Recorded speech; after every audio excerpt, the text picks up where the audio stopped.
I think sometimes if it's a still red dot, it's the still red dot, and then you see REC next to it, like recording. Mm-hmm.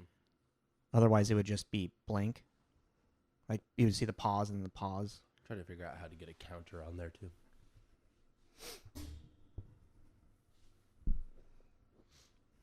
wonder if I can just export on DaVinci that for you. No, because it wouldn't. It would just be a blank screen. You wouldn't be able to take it out. Maybe, I don't know. I mean, could you do it in a transparent? Not with DaVinci, no, because it only exports in like MP4, like into like movie stuff. Not like GIFs and No. Interesting. And it might, I mean, I can take a look once we're done. Just load up DaVinci real quick and see what kind of rendering options there is. Yeah. That'd be interesting. Yeah. You want that to be the intro? Sure. All This is right. Tommy. This is Jacob. This is Tommy and Jacob's mixtape.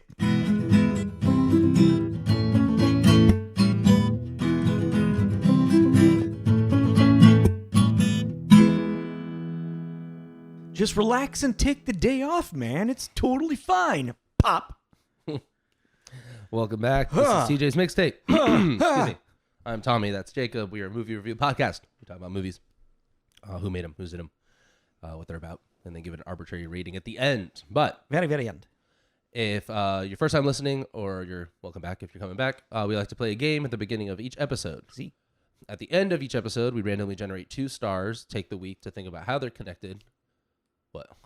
I think we might have a similar connection. From what I showed you? Yeah, I just the map that you showed, it was just there was so much. I was like, but now I think I may have seen similar faces of what I have. But anyway, yeah, finish up your thought.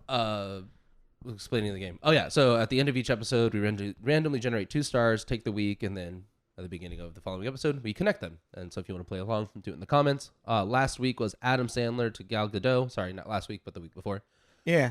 Because last week we talked about video games stuff. Yeah, we took a break from movies. Spider-Man. So my connection was Adam Sandler and Big Daddy to Leslie Mann. Okay, no. Leslie Mann and The Other Woman with Cameron Diaz. Nice. Cameron Diaz and Night and Day with Gal Gadot. Nice. I think I was trying to use Leslie Mann, but I couldn't figure it out. I felt like Leslie Mann was the only bridge that I could think of between these two worlds of types of movies. Yeah, that's what I was thinking. I was thinking the same thing because, like, it's really weird to think about, like, the weird, like, cliques that are in. You're right. Yeah, I just sneezed. Yeah, weird like Hollywood cliques, or just like people like. Adam Sandler has his crew of people that he works with, and they kind of all work. Well, then Leslie Mann's part of the Apatow crew. Exactly, Apatow. Well, I mean, Apatow, for yeah, obvious reasons, but yes. And then you have like that crew, and then you kind of have like the SNL people, like Tina Fey and with like Keeping Up with the Joneses and yeah, Zach Galifianakis. Yeah. It's like it's weird, like, and it's weird that Adam Sandler isn't a part of that because he is part of SNL, but he just got so much bigger than his SNL. What's what happens when you start your own production company? Yeah. I mean, he owns it, right? Oh, hell yeah. Happy Madison? Yeah. Yeah, I would assume so. Yeah. So yeah, it's just kind of weird. Just like these weird little bubbles that specific people just exist in. Yeah. You know, and I was trying to figure out with Gal Gadot, Keeping Up with the Joneses with Isla Fisher and Zach Galifianakis, John Hamm. But it was just, and there's like, then you have Patton Oswalt in that, and like a bunch of like sketch comedy, stand-up comedian type people. Like that's in its own fucking little like niche group as well. Well, I just figured Leslie Mann was the odd man out that would be the connector because she's had such a weird career and a great, in my opinion, a really stellar career. Like if you look at the stuff she's done, like even have you ever seen The Other Woman? I have not. That movie's actually really good. That's her, Cameron Diaz, and Kate. It's Kate Upton. Kate Upton thing. It's a retelling of what's that movie called? The First Wives Club. Oh, really? It's that kind of vibe. It's because they're trying to figure out because it's the husband who's cheating. Sleeping with all of them. Yeah, like Leslie Mann is wife, Cameron Diaz is girlfriend, and Kate Upton is mistress. Yeah. And they all become aware of each other. Yes. And then they start to fuck with his life. So it has that kind of First Wives Club vibe. Yeah. Not as good as First Wives Club, but anyways, sorry. Yeah. Tangent. All right, it's entertaining. My connection now. Gal Gadot in Red Notice with Ryan Reynolds. Okay. who's in The Hitman's Bodyguard with Salma Hayek, who's in Grown Ups with Adam Sandler. Cool. Yeah. I mean, it's what's funny too is I got a lot of those names on there. I just didn't make that It connection. just didn't get there. Yeah. Yeah.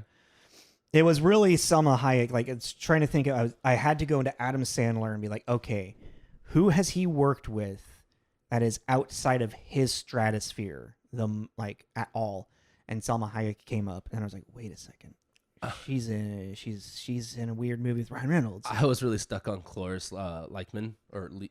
Leachman? Yeah, for a while. Oh, Because she's worked with him twice. Yeah. That I remembered in Longest Yard and Spanglish. yeah. And she's had such a fucking vast career Yeah. that I was like, oh, maybe that's the I mean, connection. there probably is a weird roundabout. There probably is, with yeah. her, but like, But it was like a hyper well, fixated then on it's her. like kind of hard to connect with Gal Gadot, and what we try to do is avoid these superhero movies. That's big. She actually hasn't done a lot. Yeah, she hasn't. Like looking at her thing, She's on most Fast and the Furious. most of them are giant, big franchises. Yeah, yeah.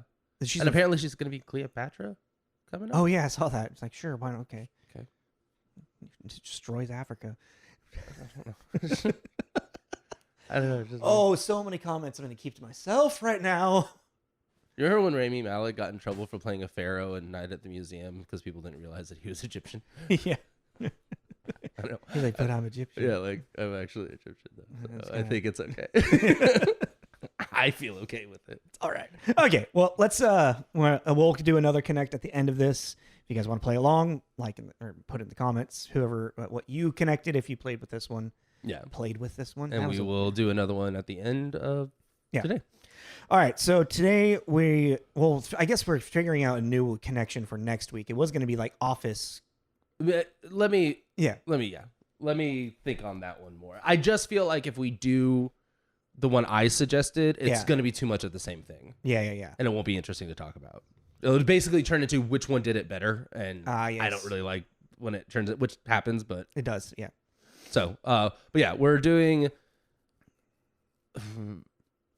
either we're doing a Office Place Massacre or Social Experiment block. Yeah. Not sure which way we're going yet. So you'll know next week. But yes, we did 2016/17's The Belko Experiment. The synopsis? Oh yeah. A corporate office becomes a stage for a deadly social experiment. Yeah. That's Yeah. very, very on the nose. It's a very straightforward movie. Yes. Well, let's go to what we generally do. Did you like it? Not really, no. And this is this is a rewatch for me, and I still enjoy it, but I enjoyed it more when I first saw it, because the social experiment thing I just thought was interesting. Well, there's also around. Actually, I'm kind of curious. When did that come out? The other movie I was thinking, The one that the Adrian Brody one, 2010. 2010. Yeah. I don't know. I just kind of feel like around this era, like 2010 to 2016, probably. Well, I feel like a lot of these kind of movies came out. it's interesting about this is that this is written by James Gunn, right? Who also where did he go? There we go. Also wrote Slither. He wrote Scooby Doo. Did you know that? Mhm. Yeah. He's done a lot of Marvel and DC. He got Which really started- checks out, actually. Yeah. Romeo and Juliet is where he kind of got to start, but he wrote this. What is that? Romeo and Juliet? I saw that. Trauma. Trauma like does like Toxic Avenger, so like gory B movie type stuff. Okay. They remade Romeo and Juliet in a modern sense, with Romeo being actual like a mutant monster type thing, and Juliet being posh, like lives in a mansion. Okay.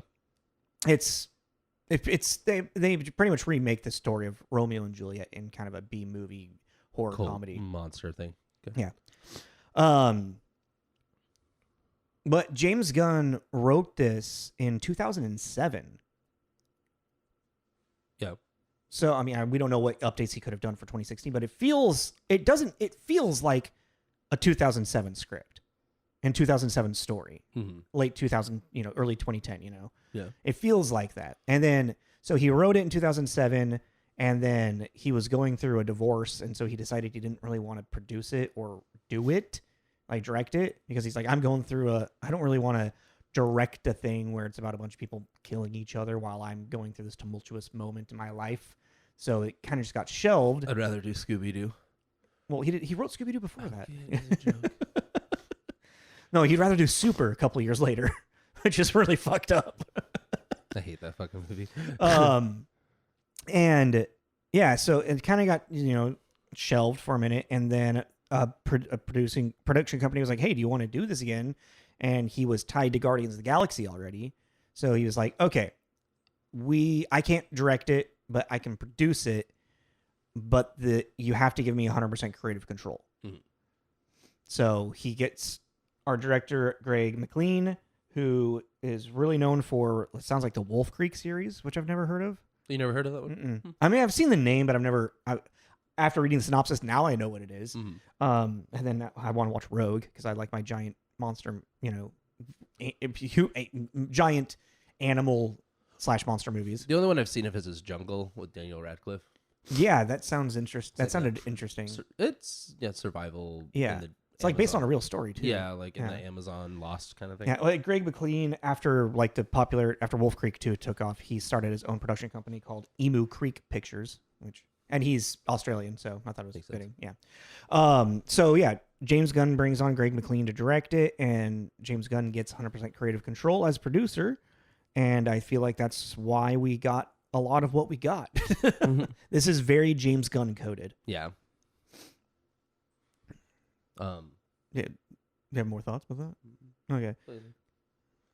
We can go into, starring now. Okay. All right, there's a lot of people in this movie. There's only 4, really. I'm just going to give bits about, I feel like. Our top 4. There's only a top 3. John, Tony. Adria, and John. Yeah. And John. Oh, there's 2 Johns. And then we can just do a quick shout out for the other lists because this literally has a bunch of people, some not as popular when this movie came out, now are coming a little bit more popular and what have you. But we have our lead who plays Mike, John Gallagher Jr. He's in The Hush. You remember that movie? Mm-hmm. Yeah. The bad guy in that. Yeah. The stalker. 10 Cloverfield Lane. I don't remember him in it. I don't either. I don't really remember that movie. I remember liking that movie. It's Mary Elizabeth Winstead and John Goodman is really all I remember. Well, I remember the big twist of it about being Cloverfield. Like actually being in the Cloverfield universe? Yeah. But yeah. I remember sitting there being like, it's in the name. It's literally in the name. Like, what do you mean? It's like when I had this friend say, what did he watch? He watched Prometheus. And I hadn't seen it yet. This is when it first came out. He's like, yeah, I think it's like connected to the Alien universe. And the very first thing is you see Wayland. What is it? Wayland Corporation. No, Wayland Industries. No, the hyphen. Wayland. Oh. Fuck, I can't remember now. It's a. But yeah, and I was like, yeah, like that's your through line. Anyways, sorry, tangent. Some people just don't know the names like we do. Obviously, we don't know the names, but we know Wayland. We know Wayland. You see Wayland, you're like, Ridley Scott. It's Wayland to something. To Tagami? I can't remember. I do have this thing called the internet. Or we can just not worry about it. Yeah, we can. So we got Adria Arjona, who plays Leandra, who I thought was the new Tomb Raider, but I was wrong. But she's in Blink Twice. She is in Andor. If people out there have watched that, the recent Father of the Bride remake thing, which I did not see. I didn't see that, and she's in Morbius, is what I recognized her from. Morbius too, yeah. Then we got. Which I still don't mind. It's bad. Tony Goldwyn plays. Yeah, go ahead. Sorry. Play Barry. He could sell holy water to a priest. Yeah, he was real, like he's just got that. He's just charismatic, and he's calm about it too. Well, even like in Scandal, like him as the president, he was a great president. Never watched Scandal. Like, is that what it's called? Yeah, Scandal. He's the TV show, right? Yeah. And he's the president in it, and he's just got this. He's got that Michael Sheen West Wing thing, where you're just like, he just comes in and takes control of the room, and you're like, all right. It's like in this movie specifically, I really like. It's interesting to see his like kind of downfall in this movie because when he steps up, when everybody's like down on the first floor, And he's like, "Hi, I'm Barry. What's to know? I'm the CEO. For those who don't know, like, there's like a groundedness to it, and he is like doing. He's like doing I feel like a good job of expressing, his like frustration and confusion, but being like, hey, we'll get to the bottom of this. You guys just calm down. I'm gonna go work on getting this figured out. Like his sense of control of the situation was weirdly kind of calming. Yeah. Well, he just does crash out well too. Like even in Ghost, that scene in the like when he's trying to find the money. I don't remember Ghost that well. Oh. I remember the train. The train poltergeist guy. Yeah, and I remember. Yeah, what's the song? I don't remember. Do my love. Yeah. My darling. No, there's like a scene where Your Patrick Swayze has gotten, I think, Whoopi Goldberg to take the money out of the account somehow, like helped her do that. And then he's logging in and then realizing that the money's gone. And then Patrick Swayze starts writing murderer on the computer over and over and over. And he's sweating and like having this complete crash out. And it's really Tony. I actually vaguely remember that after you describing that. Yeah. Tony does a good crash out. Doesn't he like rip? Doesn't like Patrick Swayze like rip his body, his like soul out of him, and like there's like a never mind. No, there's their representation of demons are like shadow monsters. That's right. Yeah. Like they come out, but no, he falls back and gets guillotined by the window. Yeah. And you think he's alive until the shadow creatures come out and then they drag him to hell. Yeah. So yeah, it's Tony Goldwyn. Yeah. Then I got John C. McGinley because I feel like his character is just important enough for the story of it. Yeah. Who is Dr. Cox in Scrubs. Yeah, we'll look at him differently now. Yeah. Anyone that gets that upset about being called a pervert, it's definitely a pervert. 100%. I was thinking the same thing. Like, and not like a cool pervert. No, not a kinky fellow. Like, no. He's got cameras somewhere. Yeah, he's not. He's following people You home. don't want to go to his house. No. He plays Wendell in this. But it's interesting is he kind of gets typecast into some type of like special forces character. I feel like sometimes he's got that look. I mean, he's that in Seven. Yeah. Yeah. Have you ever seen The Rock? I don't think he's in The Rock, but have you ever seen The Animal? Yeah. With Rob Schneider? Yeah. He's the guy hunting down Rob Schneider. Yeah. He's really. Isn't he also in? He's in Wild Hogs too. I haven't seen Wild Hogs. As like I think it's him. Yeah, it is him as the cop. Oh, I can as see the gay guy. cop. Yes. Like, well, the joke is like he keeps finding them in these situations that implies that they're like Yeah. a four troop of lovers, Yeah. and he like wants to get in on it. He's like, oh yeah. Like they're all like cuddling naked, like, and he walks up and he's like, "What's up, fellas?" Mind if I join in? Yeah. I got some baby oil. What year did I just want to double check? What year did The Rock come out? Like 98? 98 or 99, maybe 97. It's definitely late 90s. Okay, I just want to see if I have this weird memory of him being one of the Marines in it. Oh yeah, he's in Office Space. Funny. Oh yeah. I forgot about that. Oh man, we need to that's cut funny. together. Yeah, those two movies. Oh This my movie and god. that movie. Okay, so he's not. He's he on is The The Rock? Rock. Yeah, He is. Marine Captain Hendricks. Okay, so Yeah. he's one of the Marines. Yeah, he's under always Ed Harris's command. Yeah, or which makes sense. I actually don't know. I think he might be one of the Marines that they have going in. Oh, to like okay, to like fair. stop them. Well, it's interesting is like he plays these roles because he's a jack dude. He's a big guy. He is a big damn dude. When he has that look in his eye, Yeah. like, Well, then you see the Dr. Cox that smile with that crazy look. You're like, here, don't hurt me, please. Did you kill a cat when you were a child? I think you did. Anywho, he's an Identity. He's the dad. Yeah. Oh yeah. He's the dad person. The dad person. The dad person. Yeah. I was gonna say something else, and I was like, "That's a movie I never want to spoil for anyone." Oh, fair. That movie's cool.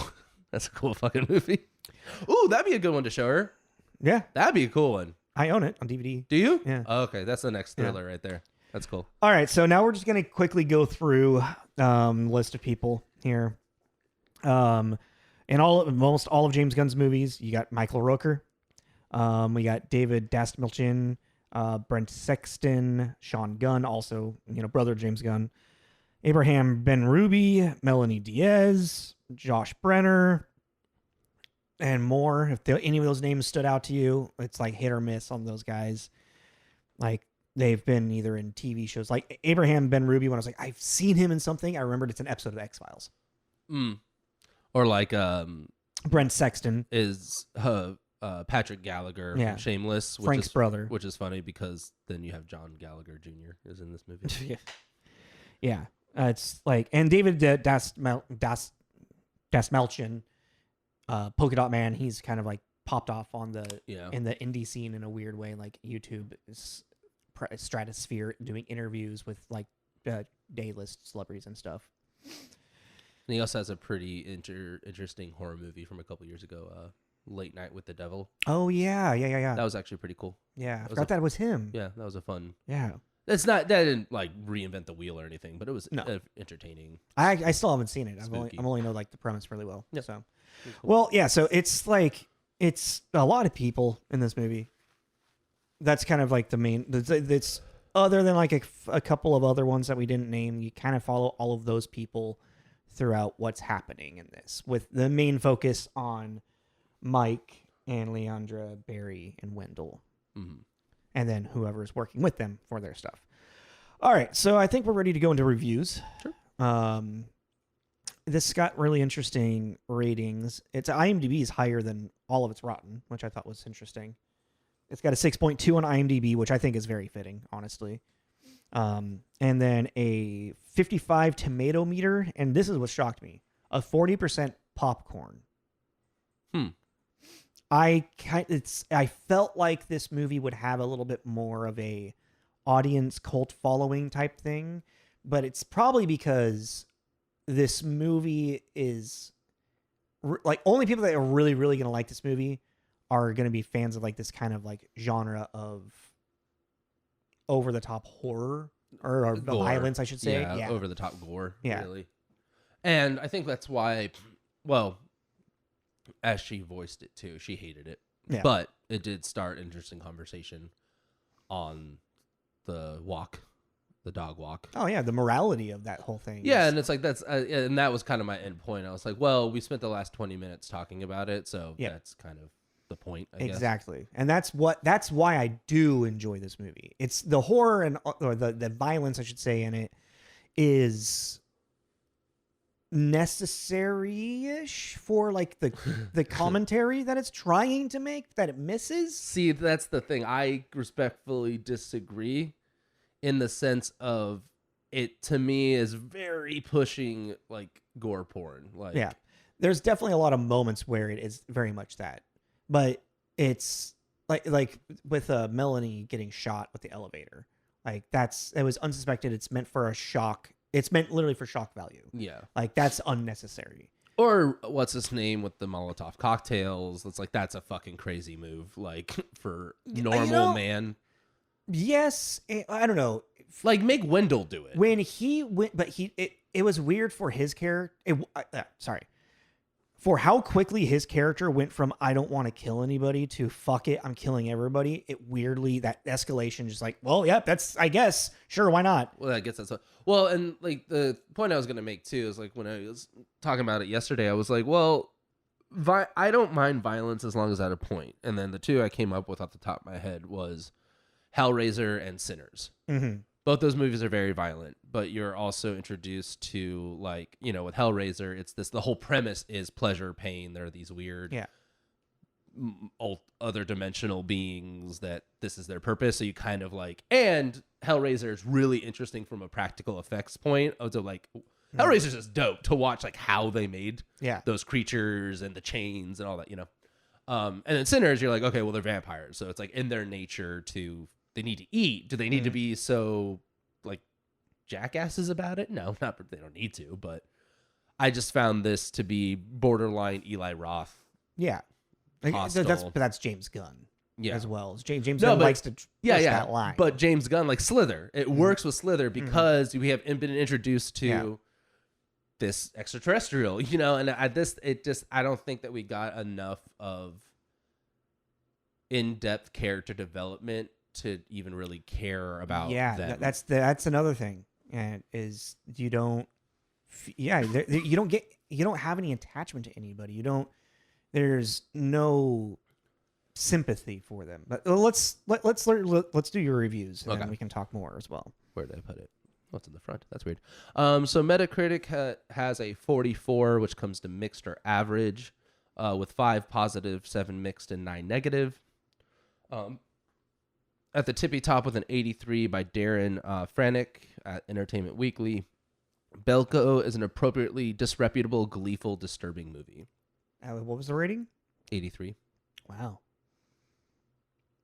Somebody likes their violence and gore.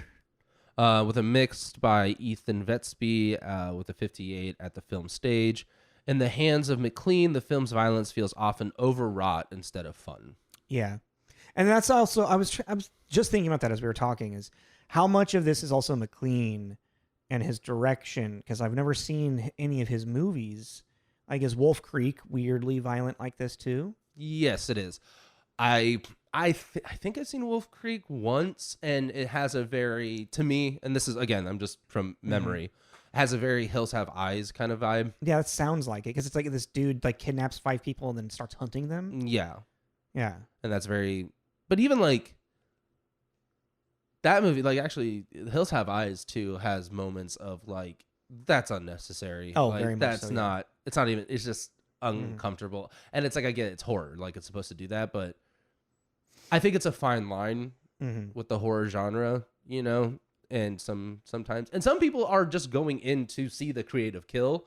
And I think that might even be a generational thing. Like, I mean, that's how I really like with Scream, you know. well, you also grew up with those OG slashers, and it was just escalation for all those franchises. Final Destination, bro. Yeah, and I think that especially someone that didn't grow up with that, and that's kind of the idea I got from talking to her about it, just was not interesting to her at all. And it's like, yeah, because there isn't enough like weight to the actual commentary that we're making to help you through the violence. Yes. But like this one, with a negative by Roger Moore, which I haven't seen that name in a while, at Movie Nation.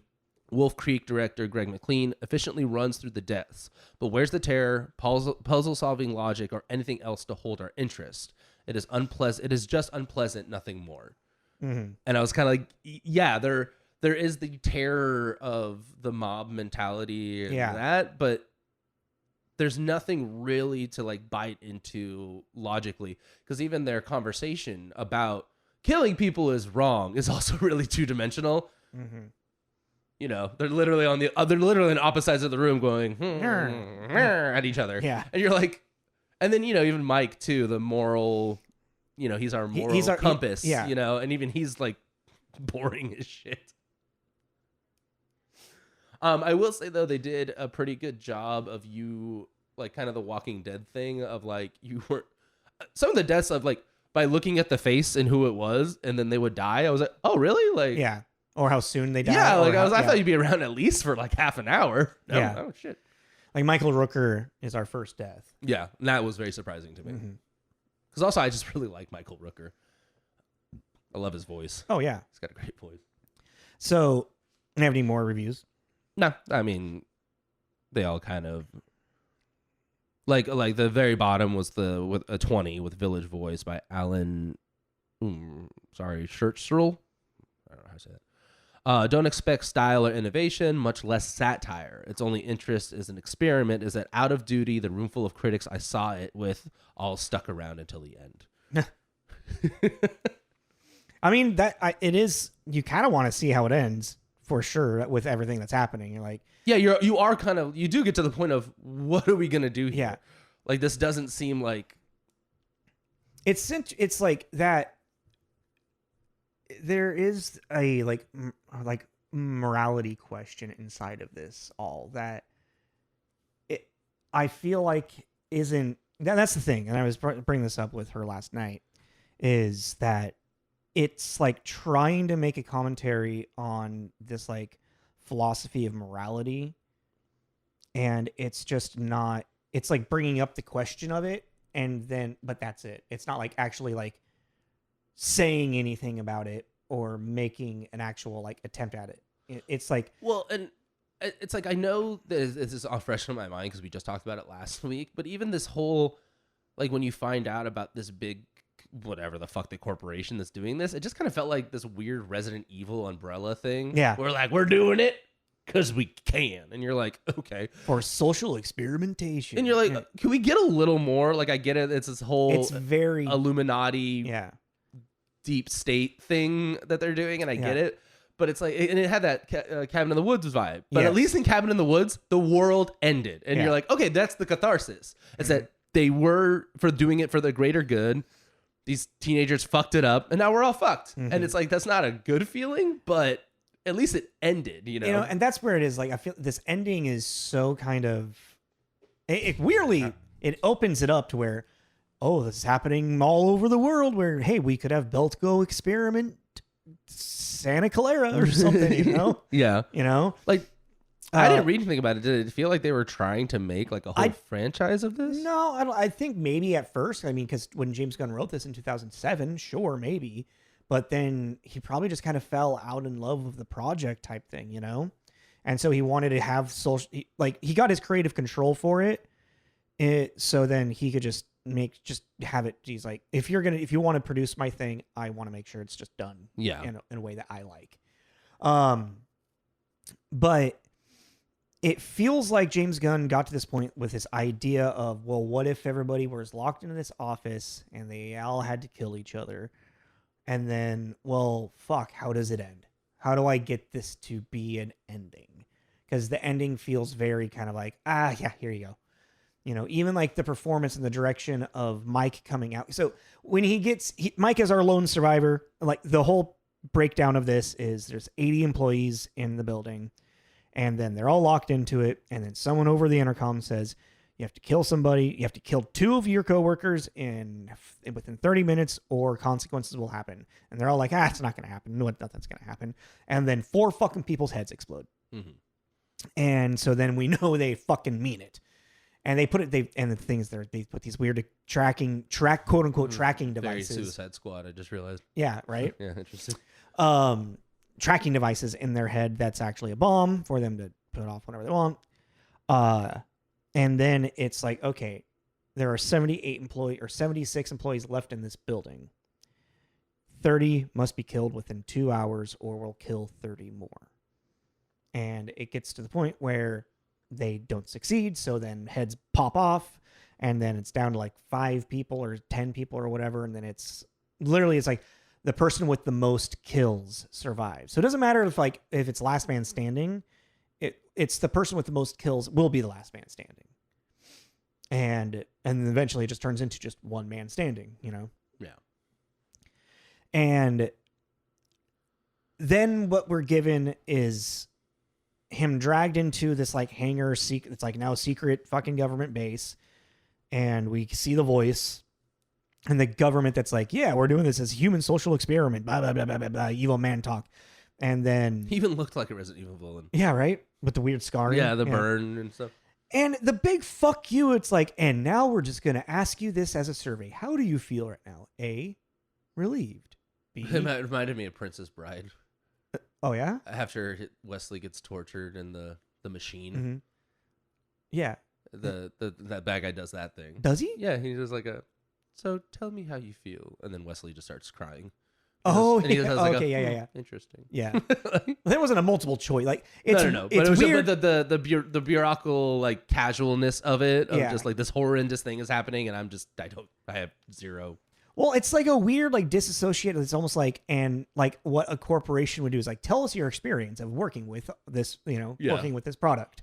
It's a fucking weird thing. It's like, and that's the thing is like I see James Gunn was trying to make a commentary with that, and it missed. Everything was already like had been missed at that point. Well, because they started doing this thing like where with dialogue, you started getting an understanding of everyone in this situation. The 80 employees are all these different variables. This very meticulous thing. Because even then, they casually bring up, that Wendell and Barry are both Special Forces. Special Forces. Yeah. And, with that and the dialogue and the character development, Barry is really doing this in his head for the greater good. Because even when they do fuck up and it kills a bunch of people, he has the screaming no, like he's really upset because he was trying to stop that from happening. And even when he's doing the execution, he has that scene where he asks him to turn the music up, and he's like, he's not enjoying it like Wendell is. Yeah, Wendell's enjoying it. Wendell's a psycho. Yeah, and so it's implying that, and even then you could take that information and be like, okay, so Barry left military, got into the corporate world. Wendell feels like he got dishonorably discharged for something. Or maybe not dishonorably discharged. I'm just the vibes. Yes. And so it's like doing that is interesting because we're getting a lot of development with these characters. But that's kind of, to me, at least what I caught, that was kind of the end of it. Well, and then you have the morality of, you have Mike being our moral compass, be like, no, killing people is bad. We shouldn't do that.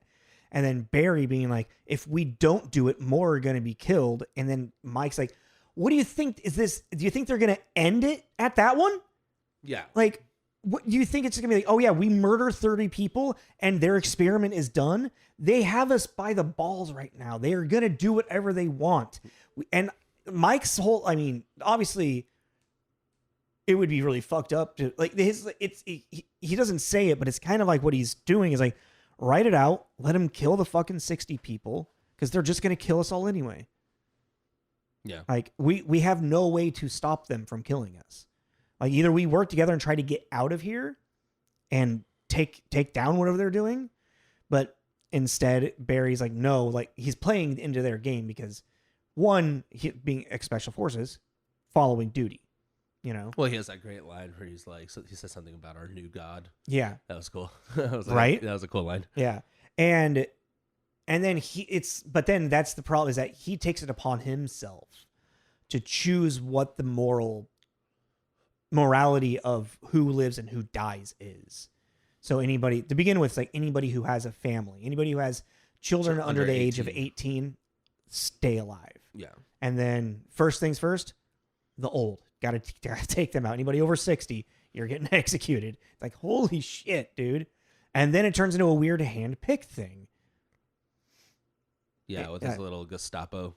Yeah. Yeah. It's like... Oh, yeah. Sorry. I meant to do that earlier, but I wanted to see that guy I was talking about. Which one? Oh, the one with the beard.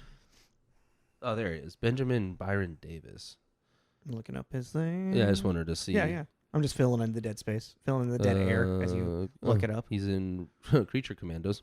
Oh, really? He's in Guardians of the Galaxy. Oh, is he Taserface?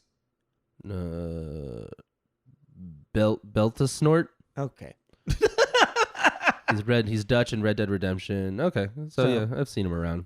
He's voice actor, motion actor. Well, voice actor. Yeah, probably. When I just saw a video with him in the Red Dead Redemption. Red Dead Redemption 2 has a 9.8 on IMDb. Yeah, dude. Whoa.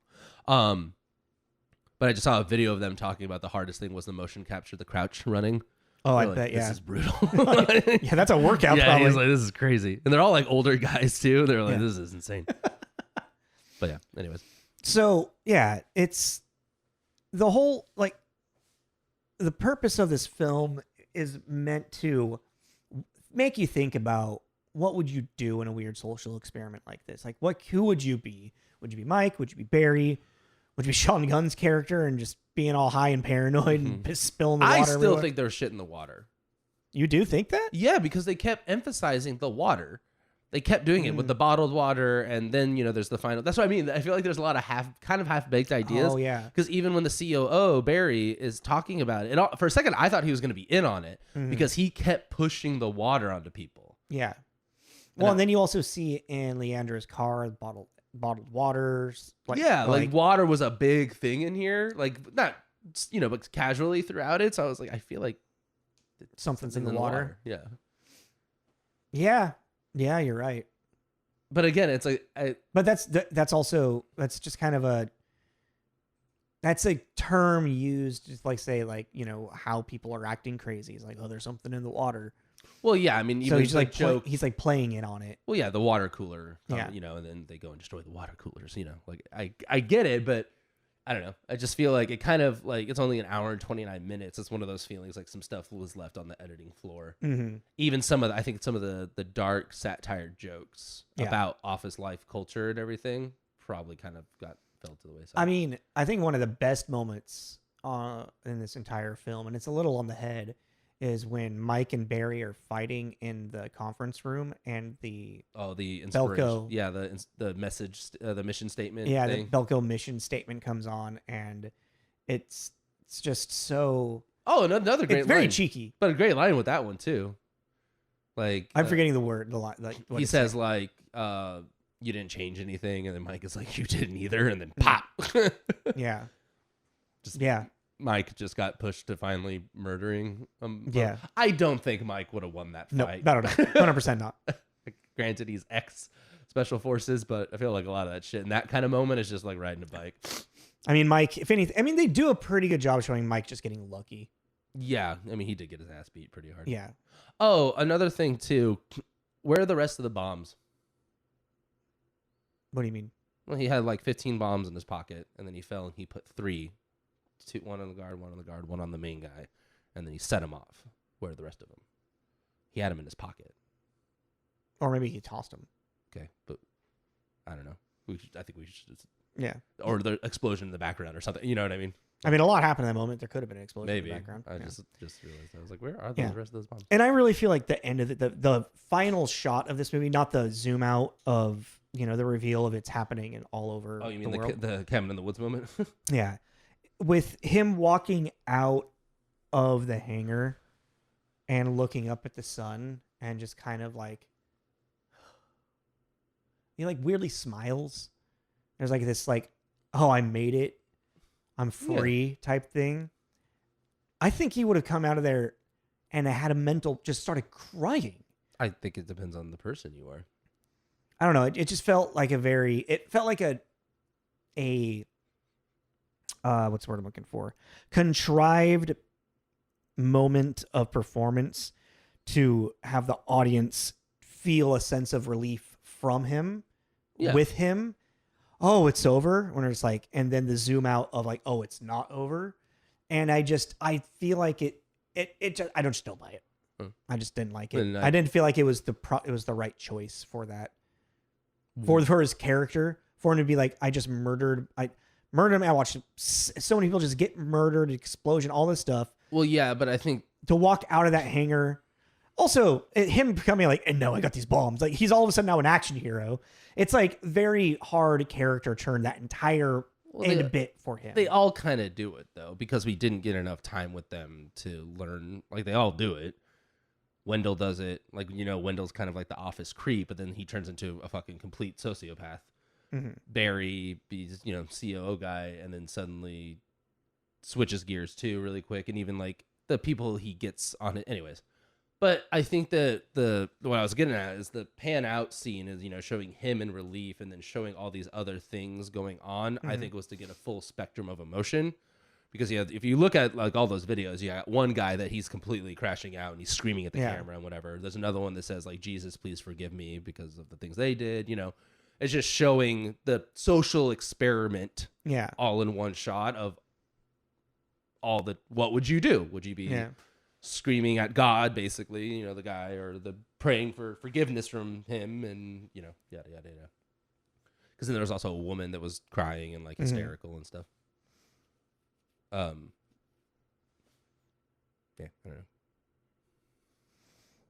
It's. I remember when I first watched this. It was probably 2018 or so, maybe aroundish when it came out. I liked it a lot more because I felt like there was more of a commentary on that social experiment of, what would a group of people do in a kill or be killed situation, the morality of it all, the philosophy of the morality of binaries of good, evil, kill people, don't kill people, all that stuff. Well, I think that also that's an important thing to think about, and it kind of is, when were you first introduced to that? So if you're saying when you first watched that and then you're still like forming those opinions, then yeah, this movie would be interesting. But then later if you see it done in a better way. Mm-hmm. I mean, I feel like those are also feelings that and ideals that will constantly evolve as you societal norms and everything. I mean, like even like one of my favorite examples of the mob mentality thing is Halloween. Mm-hmm. Oh yeah, when Tommy like gets the town to go kill who they think is Michael, Yeah, and yeah, that yeah. causes all that. That's in the second one, right? I Yeah, think Halloween so. Kills. I think so. Yeah. And that's only like I don't know, maybe a 30-minute long segment in that movie. Mhm. And I was like, this is great. Like, Yeah. this is really captured. Oh, You and know, the mob murders some random. Yeah, well, murders- they kills- caused him to kill himself. You know, Yeah, that's right, And then right. you get Tommy's face of like, what the fuck? Kind of like, what did I Yeah. do? You're like, you got him all worked up, man. I mean, this movie and has more of like the Purge feel to it, though. I feel, you know. Yeah, I mean, because also It's like the Purge put into into a bottle. yeah, I mean, because of the The way that you paused on that was well, because it's because of the. I was just thinking, I just kind of made myself a hypocrite a little bit because I really do like the Purge, but they're not they're not really that interesting. I think the first one is more interesting, but what it turned into was ridiculous. Yeah, that's true. Well, because the first Purge is just the strangers, basically. More or less, yeah. Yeah. Funny games. Mm-hmm. But it's also got, I never realized that. it's kind of like funny games. And straight. Is Lena Headey his wife? Ethan It's- Hawke? Yeah, Ethan I Hawke. don't remember. Yeah, I haven't seen the first one in forever. neither have I. I don't think I've seen it all the way through, actually. I think I've only seen the end. But yeah. Another weird career. Ethan Hawke? Yeah. Oh, he's had a great career. He's done a lot more Broadway, though. I want to watch Sinister. I need to still watch That was cool. Black Phone. Oh, I just rewatched that. Mm-hmm. So good. That's really good. But yeah, so this... Yeah, it's weird. It's like, I was thinking last night, like, this is kind of like a bottle episode of The Purge or some shit, you know? Mhm. It's like in sitcoms, you got your bottle episode where everyone's like stuck in a spot together and, tensions get high. And I was like, well, I mean, I guess you really can't do like a bottle movie in that sense where like everybody's trapped in an elevator. I mean, you can, I guess. The devil. Yeah. Yeah. But it's like hard to accomplish. And this is like a really close thing of an idea of like a bottle episode in a TV show. But then you put the social experiment on top of it. Like, it's like a bottle episode of The Purge. I don't know. I'm kind of now wondering if we should do Mayhem next week too, just because of the fact, because that one I think is like a virus that does it, so it completely takes out the entire Social experiment thing. And I wonder if that would make it better. Maybe. Let's do that. Let's just see. As opposed to, I don't really want to talk about another weird social experiment again. Weirdly, I just don't want to talk about Adrian Brody. Really? Yeah, he annoys me now. What do you do? He just seems annoying. Oh. Just seems He's banned from SNL. Yeah, because he's a pretentious asshole, right? No, he put on a Rastafarian hat and did a... Oh, yeah. I knew about that one. Yeah. No, I don't know. His whole acceptance speech for whatever recent movie he got an award for. Oh. It's just like, ugh, shut up. That's fair. But yeah. Well, what do you want to give this? 2.5. I was thinking 2, honestly. 2. Yeah. Yeah. It's just not. Yeah, I don't know. It's just there is. If No one's interested. It's for a movie where your entire thing, and you have all these shock kills of like these people that you never really know who's gonna kill who, when they're gonna die, and everything, and you don't really give a shit about either of them, any of them. It's like all of these characters are fun on paper, like the kid with the anthill, That's what. There's all these things that that felt like we were really like symbolism, Yeah. like. I mean, yeah, the symbolism. We're all ants. We're in the colony. Yeah, we're all just ants, man. And it's just like, I don't know. It just felt like it's like a bunch of office theme stuff or like commentary that's just kind of like thrown out the window for the social experiment. Yeah. Because with no meaningful attachment to any character. Because you have that kid, and then you have our main characters who are clearly the love interests together. Although, dude, Adria is so goddamn pretty. Holy shit. Brain just shut down. Oh yeah, and then you have like Michael Rooker's character. The maintenance guys. It's like everyone's kind of just like a stock of a character, and which is enough to get you through the story of what's happening. Yeah. but not enough to really keep you interested. I'm invested in watching this movie because I want to know where the social experiment goes next. Yeah. I'm not interested in caring about who dies and who doesn't. And it doesn't really like stick with you. For a social experiment movie too, Yeah. it's like it. Like last night we were talking about it, which I was like, so that's doing the point. But it's like after. But I mean, you're not going to ever talk about it again after this. Yeah, I'm never gonna watch it again, and I'm never gonna. Yeah. Talk about it again, probably, unless someone's like, "Oh, have you ever seen Belko Experiment?" I'll be like, "Yeah, I've seen it." Like, I'll watch it if you want. actually, I just was curious too. One final thought before we wrap it up. I just wanted to look. I like to do it every now and then of like movies like Mm. Belko Experiment. So Mayhem's on here. Yeah. The Hunt.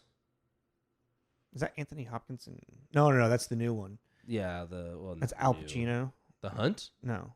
Oh, I'm thinking of the show. That's there with Al Pacino in it. Oh, the Nazi hunting thing? Yeah. Significant Other.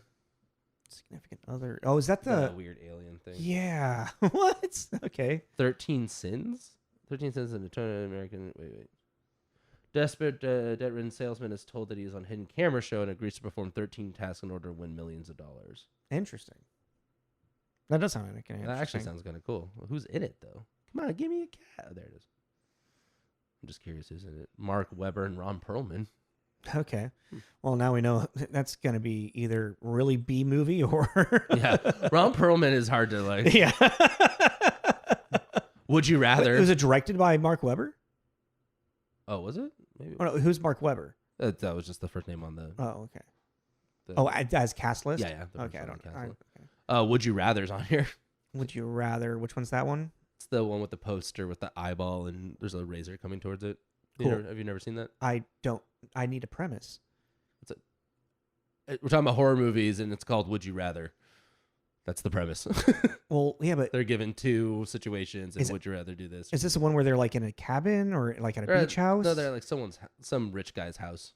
He invites a bunch of people desperate for money and then does escalating like would you rather there's so many movies that came out in like the mid 2010s. That's what I'm saying. There's a lot of movies like this. That like, are what is Would You Rather? 2012. Yeah, go ahead. 2012. And then I feel like there's one with Amber Heard and they're at a beach house or something and she's murdering everyone. And then there's one where they're like stuck in a fucking pocket dimension or something and they have to The like... Cube? No, not the Cube. No, they're like at a house, but like they can't escape the beach for some weird reason. See, but like when you... And then there's the one with... is it Vanessa Hudgens? No. Where they're like getting revenge on their bully or something.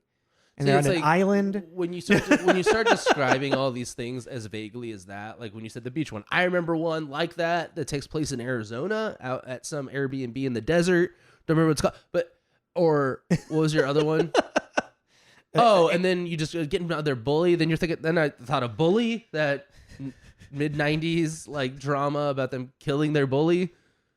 You never seen that? It's like an independent film. Dude, that movie's fucked up. Jesus. It's like indie Alpha Dog kind of shit. Oh, okay. Or it's like really grounded. I mean, Alpha Dog was pretty indie. But you know what I mean? Yeah. But like more like... Yeah.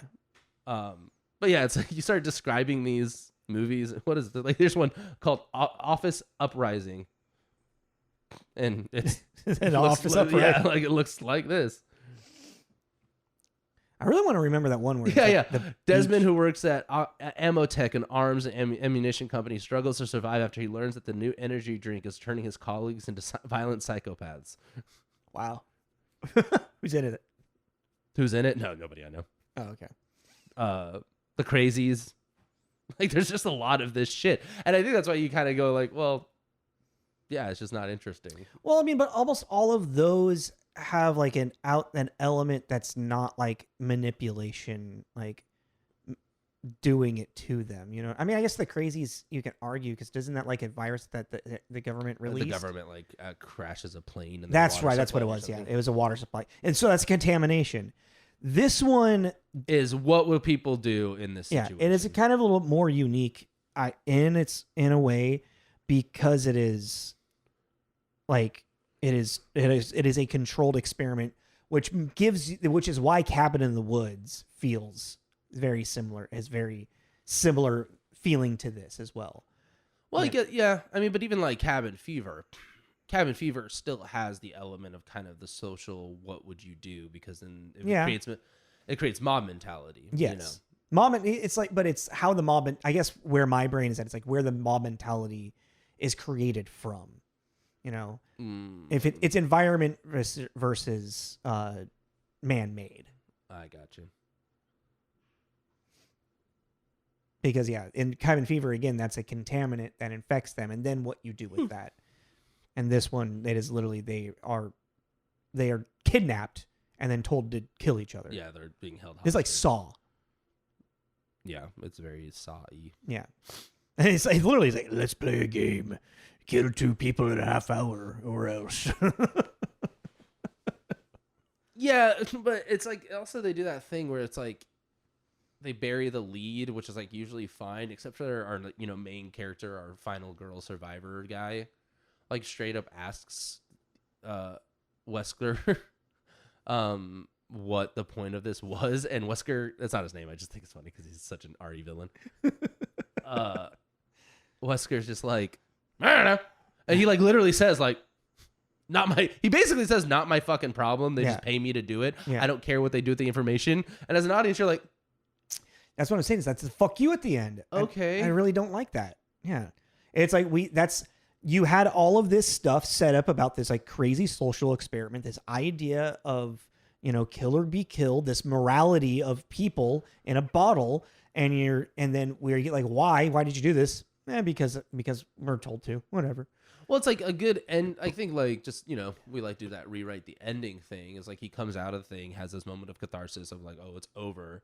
Then re-sees the warehouse that he was so fixated on the beginning, goes in, gets into the warehouse, and it's like wrapped up. Like as soon as it was over, they packed up, and there's some kind of read the file kind of thing, like you would like in a Resident Evil game, where then he starts to get more pieces.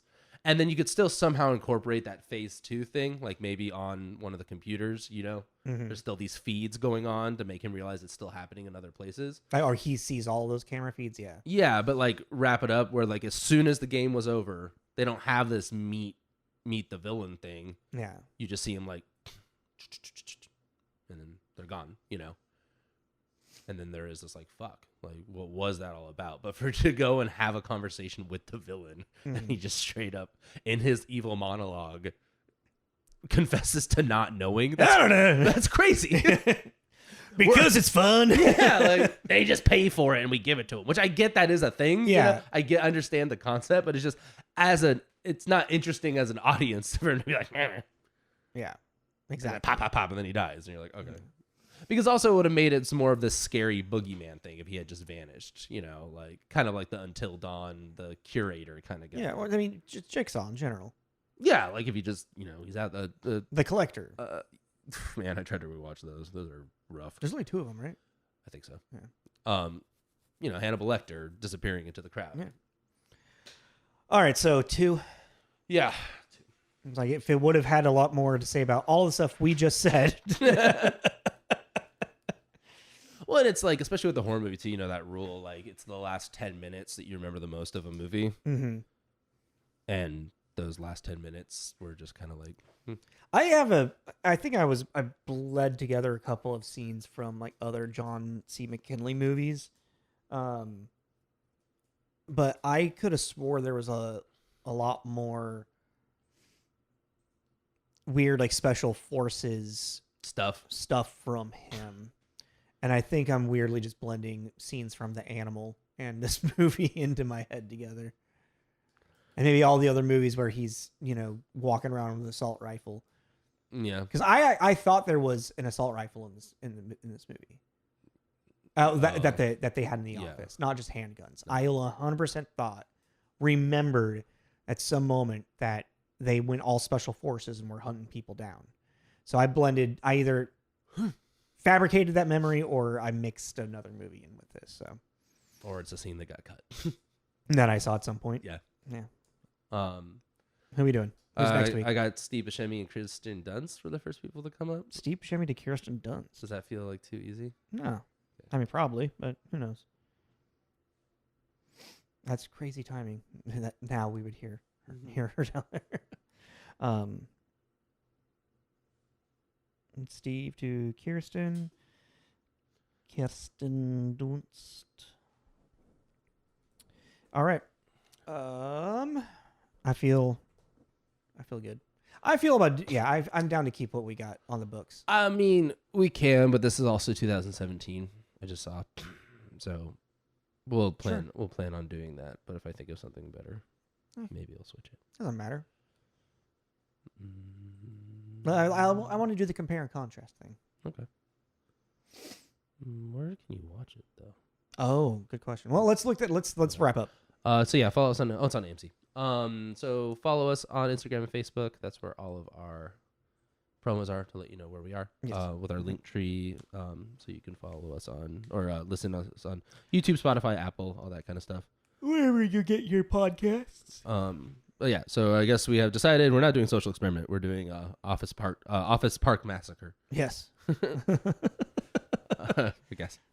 Yeah, that's everything. This is Tommy. This is Jacob. This is Tommy and Jacob Jacob mixtape. Mixtape. See you next week, guys. Bye. Bye.